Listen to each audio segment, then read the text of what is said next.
HP junior office assistant exam के लिए ये क्लास 31 होगी। पिछले 30 वीडियोस आपने अभी तक नहीं देखे हैं तो डिस्क्रिप्शन बॉक्स में आपको लिंक मिल जाएगा।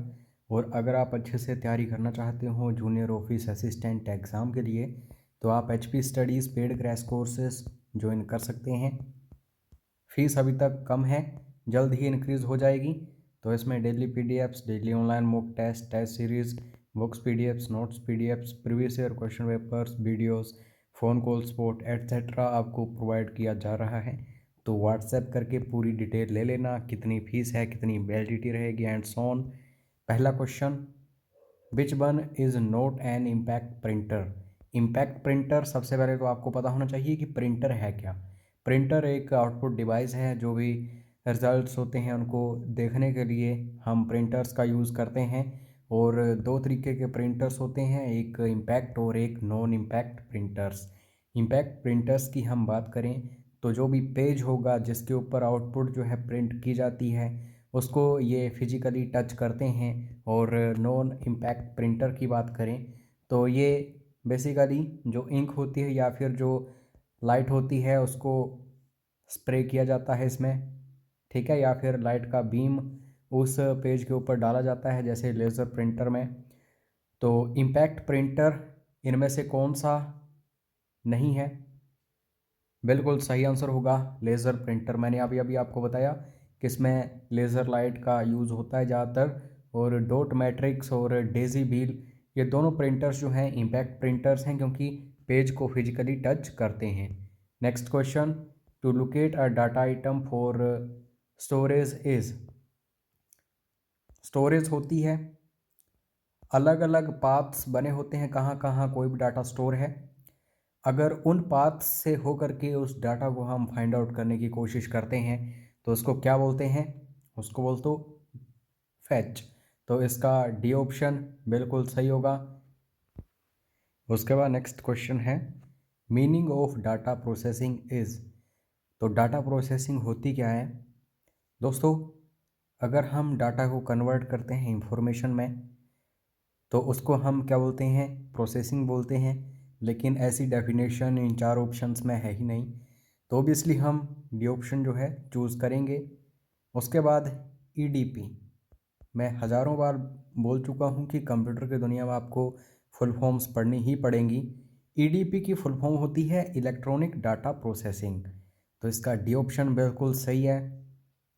उसके बाद नेक्स्ट है, theory for working of computer is.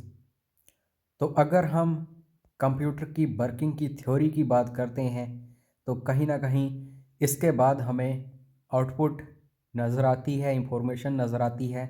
तो हम प्रोसेस की बात कर रहे हैं यहाँ पे, इसका सी बिल्कुल सही है।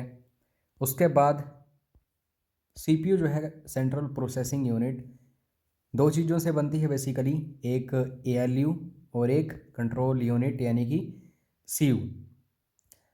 तो पहला क्वेश्चन जो है, computations and logical operations are performed by the, calculations वगैरह एएलयू के द्वारा की जाती हैं, अरिथमेटिक लॉजिक यूनिट। तो इसका बी ऑप्शन बिल्कुल सही है।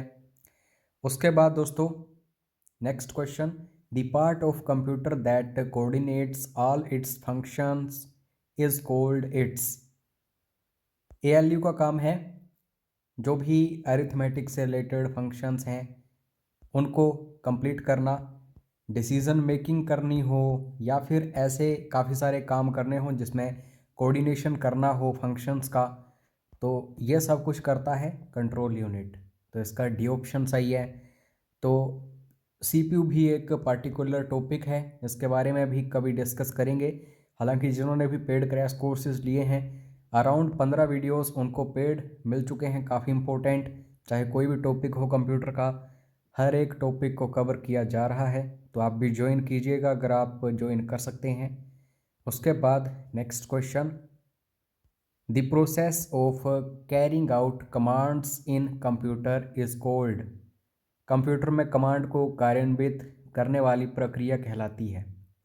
तो जो भी ये कमांड्स हैं इनको कैरी आउट करना हो, ठीक है, तो इस प्रोसेस को हम एग्जीक्यूशन या फिर एग्जीक्यूटिंग बोलते हैं।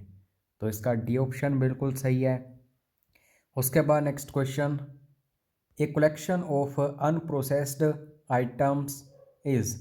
कभी भी आपसे क्वेश्चन पूछा जाए कि मैनर्ड इंफॉर्मेशन इज कॉल्ड, तो आप क्या बोलोगे? आउटपुट बोलोगे, ठीक है, या फिर इंफॉर्मेशन भी आप उसे बोल सकते हो।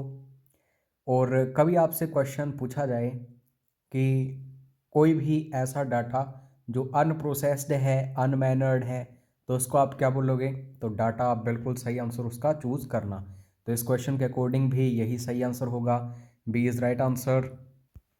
उसके बाद नेक्स्ट क्वेश्चन है, manipulating data to create information is known as. हम डाटा को क्या कर रहे हैं? मैनिपुलेट कर रहे हैं, सृजित कर रहे हैं, ताकि हमें क्या मिल सके? इंफॉर्मेशन मिल सके, आंकड़े मिल सकें। तो इस चीज़ को हम प्रोसेसिंग बोलते हैं। तो 2-3 क्वेश्चंस तो इसी ही वीडियो में हमने देख लिए इसी तरह, तो अब आपको कोई डाउट नहीं होना चाहिए इसमें। उसके बाद आपको क्या करना है?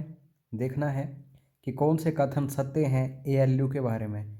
ऊपर हमने बताया भी था आपको कि एएलयू का मतलब होता है अरिथमेटिक एंड लॉजिक यूनिट। तो परफॉर्म अरिथमेटिक ऑपरेशंस, सही है, यही तो काम है इसका। स्टोर डाटा, नहीं, ये मेमोरी का काम है। परफॉर्म कंपैरिजंस, दोस्तों अगर अरिथमेटिक तरीके से हम कैलकुलेशंस करेंगे तो कंपैरिजन तो हम कर ही सकते हैं, कौन बड़ा है कौन छोटा है एंड सो ऑन, तो ये भी सही है। कम्युनिकेट विद इनपुट डिवाइसेस, नहीं, ये इसका काम नहीं है। तो पहला और तीसरा ये सही है, तो पहला और तीसरा डी ऑप्शन में है, इसका डी बिल्कुल सही आंसर होगा। परम जो है, आप सभी को पता है सुपर कंप्यूटर्स की ये सीरीज़ थी, पहला सुपर कंप्यूटर परम ही था। तो इसको किसके द्वारा डेवलप किया गया था? बिल्कुल सही आंसर है इसका सी डैक। और सी डैक का आपको फुल फॉर्म पता होनी चाहिए, बिल्कुल सही आंसर है इसका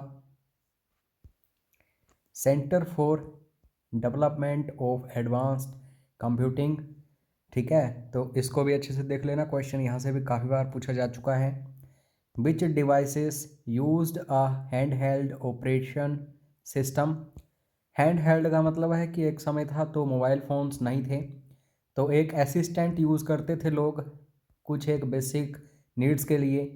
तो इस डिवाइस को दोस्तों पर्सनल डिजिटल असिस्टेंट बोला जाता था। तो ए ऑप्शन जो है इसका बिल्कुल सही होगा।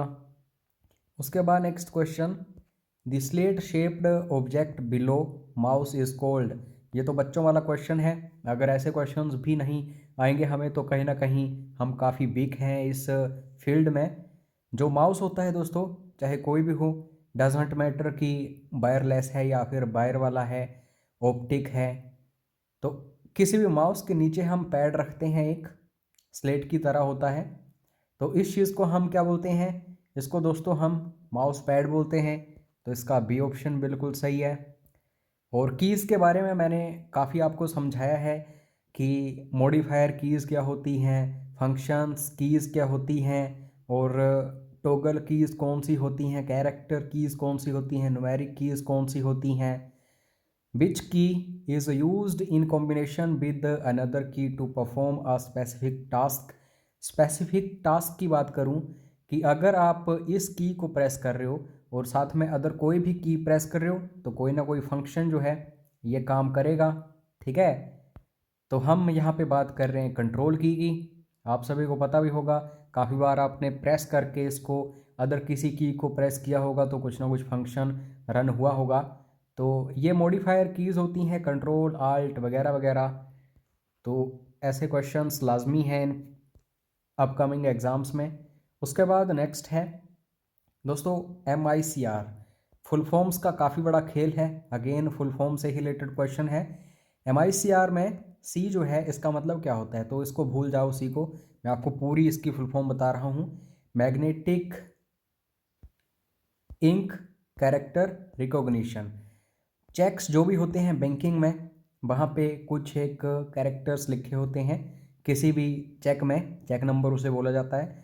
तो बेसिकली वहाँ पे MICR का ही यूज़ होता है, और जैसे ही नेक्स्ट कहीं भी जाएगा वो चेक तो उसको रीड करने के लिए भी यही टेक्निक जो है यूज़ होती है, फिर उनको पता चल जाता है कि ये वैलिड चेक है। तो इसमें सी जो है इसका मतलब कैरेक्टर होता है, तो डी इज़ राइट आंसर। इस तरीके से देखिए, तो इस तरीके से हमने काफ़ी इंपॉर्टेंट क्वेश्चंस डिस्कस कर लिए कंप्यूटर के, जो अपकमिंग एग्ज़ाम में काफ़ी इंपॉर्टेंट रहेंगे। पेड क्रैश कोर्स की जानकारी व्हाट्सएप पर आप लिख सकते हैं, ठीक है। और कोई भी डाउट्स, क्वेरीज, क्वेश्चंस, फीडबैक हो तो वो भी ज़रूर मैसेज कीजिएगा। मिलते हैं नेक्स्ट क्लास में। जय हिंद, जय हिमाचल।